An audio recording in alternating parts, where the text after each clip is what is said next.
Welcome to the Future in 15 show. I'm co-host Matt Riley.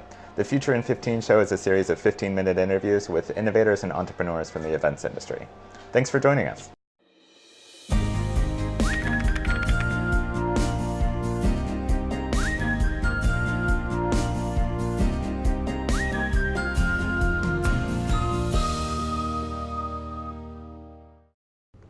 Hi everybody, this is the Future in 15 and I'm show host Matt Riley. I'm here with Max Fellows, Director of Client Services for MCI Experience. Thanks for joining us, Max. Thank you.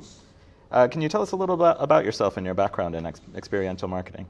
Yeah, so my name's Max Fellows. I head up the Client Services at MCI Experience. So I've been in events for the last 9 going on 10 years and could say events are kind of experience-led in their nature anyway. So it's been very much at the kind of the forefront. I think more recently in the last year or two, it's really focused on how that kind of experience-led marketing approach, experience-led campaigns has changed and really kind of come into its own and got some attention. Yeah, so what is an experience to you, and do you think that definition is changing at all over time?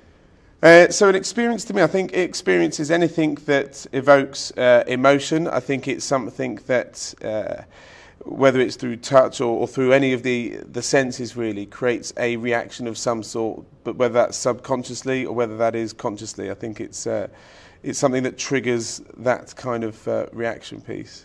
Do you think it's sort of momentary, or is it enduring, or both? Yeah, no, definitely. I think there's part of the way in which we experience. So we experience the physical in 2 ways. There is the moment in terms of the way that you feel. You can't control that. There's no way in which you can kind of hold in the emotion that you're made to feel at that moment in time. It takes a second for you to then control it. Then there is the kind of the other part. So there's the experience self, part of the brain, and then there's the remembering self. And so the stronger the experience, let's say, more potent the experience, the easier it is for you to recall that experience from the remembering self. Interesting. Why does experience matter for an event?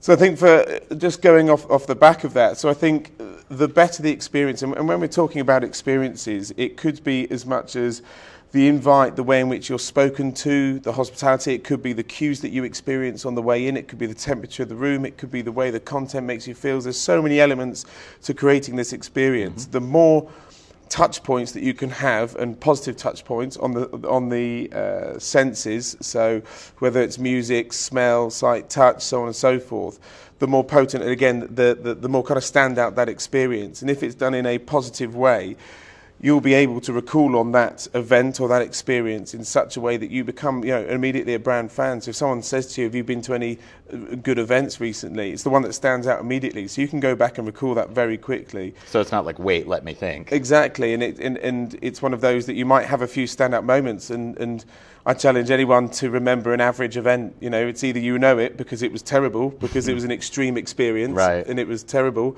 or the opposite, because it was a really good event, or and otherwise it just kind of blends into the background. Precisely. Anything of that kind of in that middle bracket really does just kind of blend in, and it was a nice thing.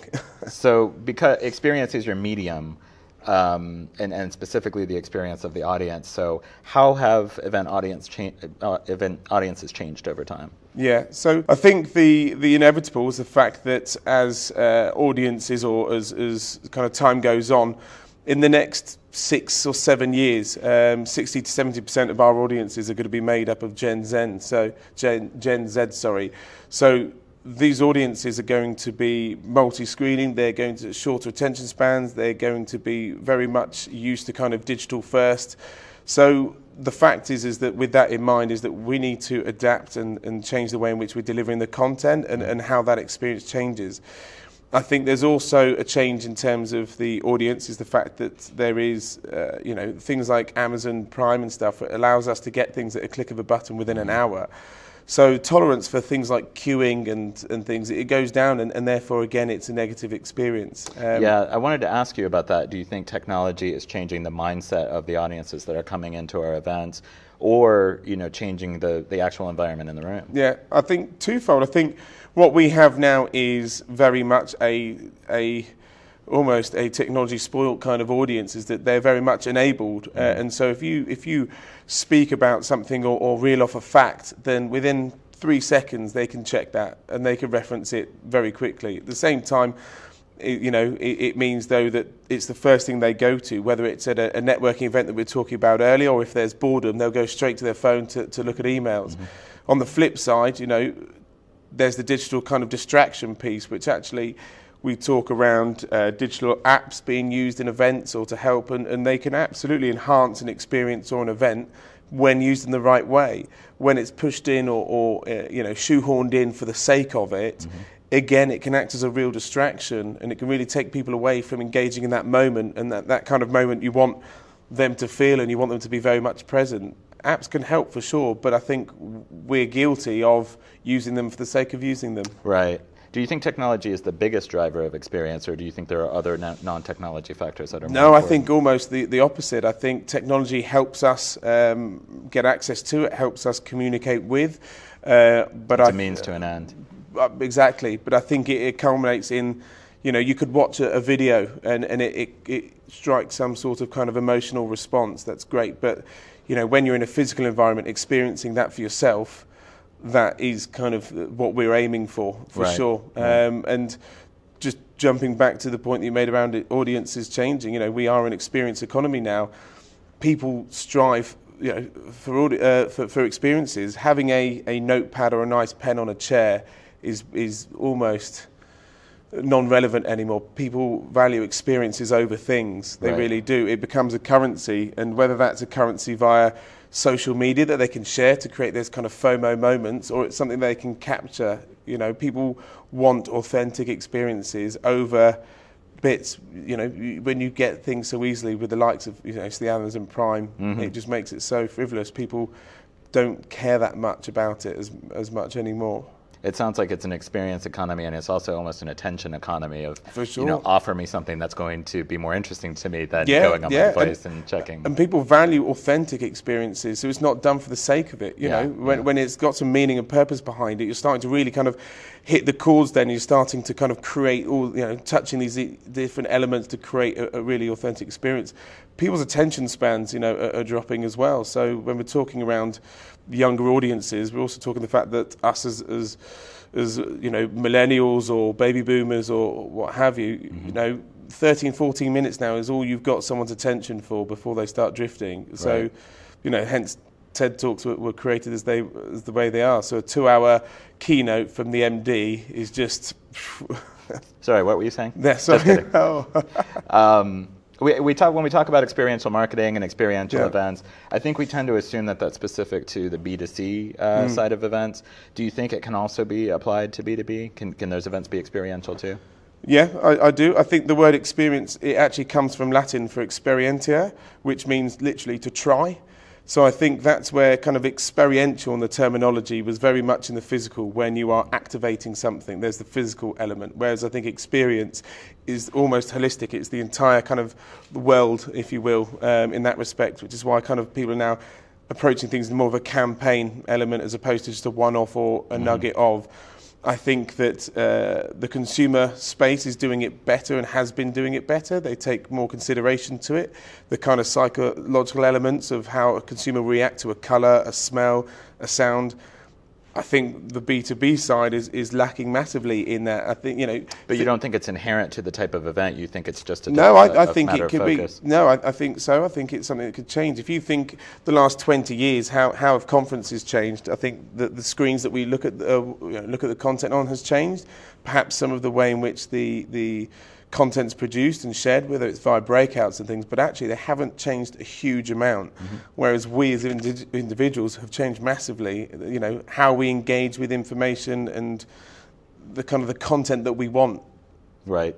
Yeah. So in answer to your question, I think the biggest opportunity here for any agency considering kind of pushing the experience piece or understanding a bit more and integrating it into their offering is B2B. I really do. So you actually see more opportunity there. Massive. We're all consumers at the end of the day. So whether you're wearing a T-shirt and you're out in a park somewhere, or whether you're wearing a shirt and you're in the office environment, you're still a consumer. You have emotions in the same manner and you react in the same way. It's just one perhaps is a little bit more relaxed than the other. It's really interesting. Thanks. You're welcome. So Max, we've been talking about experience and how sort of more is possible than maybe people think. Do you have some examples that you've seen of people who are absolutely smashing it in terms of the experience? Yeah, I think there's quite a few examples at the moment. I think referencing the kind of consumer piece that we talked about earlier, I think there was a recent brand partnership in October of last year between Topshop and Stranger Things, and it was a really, really nicely done piece, whereas rather than just having some POS, actually Topshop created entire sets from the show itself, and so the items and things were in these sets, so you would actually go into the environment that you've seen so many times on TV. There was huge opportunities around capturing pictures, so there's a nice piece on social around the sharing, the amplification of it. But there's also then the product to get your hands on, as well as some of the accessories. Mm-hmm. The accessories weren't necessarily for sale, but the T-shirts and things like that were. So it's really a way of getting them into the space of feeling part of that, and that kind of buying was then increased as a result of it. So it's a really nice example. Secret Cinema, which has been doing it well for years, has only ever got more and more popular. With 180,000 tickets for the last one going, and only expected to be bigger and better for the next as well. People are willing to pay £75 to watch a film, but it's the environment they want to be immersed in. Right. Whether it is Back to the Future or Moulin Rouge or any of this 28 Days Later, where they laid in hospital beds watching the film with actors coming around and scaring them every so often. Right. People pay to do this. So. I think the Topshop example is really interesting because, when we think of experiential marketing, I think we think it has to be innovative, it has to be new, it has to be something never seen before, but it sounds like there's a role for the familiar to play too. Yeah, I think it's there's no need to perhaps reinvent the wheel sometimes. I think it's the way in which it's delivered and the surrounding social campaigns with it, and then the fact that fans are so engaged with it and the photo opportunities, so on and so forth. So I think that's a really good one. Refinery 29 is another one, which is an exhibition that's touring the US at the moment, which is all around bringing brands to life, but people actually are now paying to be immersed within that. So that's a really nice example as well. Okay. I don't know if you can answer this question, but if I ask about the best implementations, I also have to ask biggest fails. Have you seen anybody really?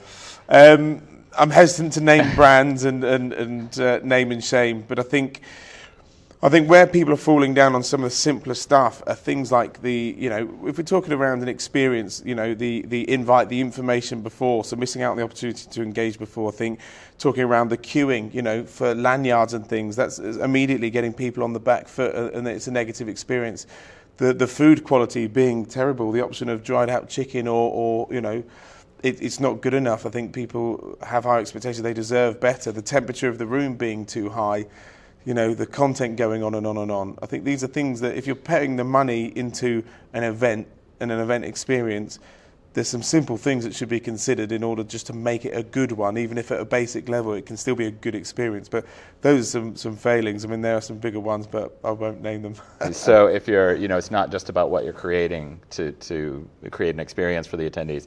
The fundamentals still have to be there. 100%. Or the rest of it's going to get in the way. Absolutely. And you think about it, if you are having a negative experience or talking to someone and there is an element of negativity either about the conversation or in the environment, your attention span's reduced from 14 to 6 minutes. And so immediately you're not wanting to listen to what someone's talking to you about. If you are sweating like hell during a conference or freezing, it's got to be the right environment conducive to someone relaxing, barriers down, ready to take on kind of messaging. Sure. So GDPR is not new anymore, but I think there's still a lot of concern in the industry, and especially when we get into more sort of innovative new territory. Yeah. How do you, part of what you've been talking about is personalizing experiences for people massively, and that sort of thing. Yeah. How do you still do that in the age of GDPR, and how do you still protect people's data? Yeah, I think it depends on the type of event, but I think in that onboarding process of someone in the registration process, I think there is the ability to gain enough information to be able to make it personalised. And we're not talking about knowing their street address and phone number and things like that, and blood type and birth dates and things. It could be much, much more than that. It's a case of knowing whether they prefer fish or whether they prefer chicken. It could be, personalising the agenda or giving them something that, that they're going to prefer, in the way in which they do it. It doesn't have to be with their first name, second name, and things like that. Those things on scale are really challenging to do, but it's the smaller details, perhaps, of just giving them the choice. And that choice is something, because they've made that choice, it's personal to them. So it's not sort of collecting that data just to collect it, it's doing no, it I think there's a way. preconceived kind of notion that you need to have this massive database on someone to, in order to make an experience personal. You know, having data helps depending on what that is, but actually no, it's sometimes giving them the choice, or knowing enough about them that you can provide them with an option that is more suited to them, whether it's food related, or whether it is content related, or whether it's, you know, how they get there, knowing that they've got further to come. Right. You know, changing the agenda to make those kind of things, it makes a huge difference. So we've talked about experience across B2C and B2B. What about different event formats?